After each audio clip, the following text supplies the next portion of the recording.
ಇತಿಹಾಸ ಪ್ರಸಿದ್ಧ ಅನ್ನದಾನ ಶ್ರೀ ಸುಬ್ರಹ್ಮಣ್ಯೇಶ್ವರ ಸ್ವಾಮಿ ರಥೋತ್ಸವವು ವಿಜೃಂಭಣೆಯಿಂದ ನೆರವೇರಿತು. ಮಧುಗಿರಿ ತಾಲೂಕಿನ ಕೊಡಿಗೇನಹಳ್ಳಿ ಹೋಬಳಿಯ ಗಡಿಭಾಗದ ತೆರೆಯೂರು ಗ್ರಾಮದ ಜಯಮಂಗಲಿ ನದಿ ತಟದಲ್ಲಿ ನೆಲೆಸಿರುವ ಶ್ರೀ ಅನ್ನದಾನ ಸುಬ್ರಹ್ಮಣ್ಯೇಶ್ವರ ಸ್ವಾಮಿ ರಥೋತ್ಸವವು ಸಾವಿರಾರು ಭಕ್ತರ ಸಮ್ಮುಖದಲ್ಲಿ ವಿಜೃಂಭಣೆಯಿಂದ ನೆರವೇರಿತು. ಅನ್ನದಾನ ಸುಬ್ರಹ್ಮಣ್ಯೇಶ್ವರ ಸ್ವಾಮಿ ಅಭಿಮಾನಿಗಳ ಸಂಘದಿಂದ ಬರುವ ಭಕ್ತಾದಿಗಳಿಗೆ 4ನೇ ವರ್ಷದ ಅನ್ನದಾನ ವಾರ್ಷಿಕೋತ್ಸವ, ಅನ್ನ ಸಂತರ್ಪಣೆ ಹಾಗೂ ಪ್ರಸಾದ ವಿನಿಯೋಗವನ್ನ ಹಮ್ಮಿಕೊಳ್ಳಲಾಗಿತ್ತು. ಸುನೀಲ್, ರಂಜಿತ್, ರಾಕೇಶ್, ಅಭಿಲಾಷ್ ಹಾಗೂ ಸ್ನೇಹಿತರ ತಂಡ ಸೇರಿಕೊಂಡು ಅನ್ನ ಸಂತರ್ಪಣೆ ಕಾರ್ಯಕ್ರಮವನ್ನ ಆಯೋಜಿಸಿದ್ರು.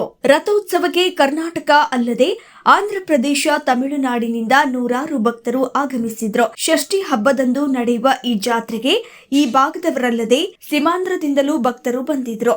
ರಥಕ್ಕೆ ಹೂವು, ಬಾಳೆಹಣ್ಣು ಅರ್ಪಿಸಿದ್ರು.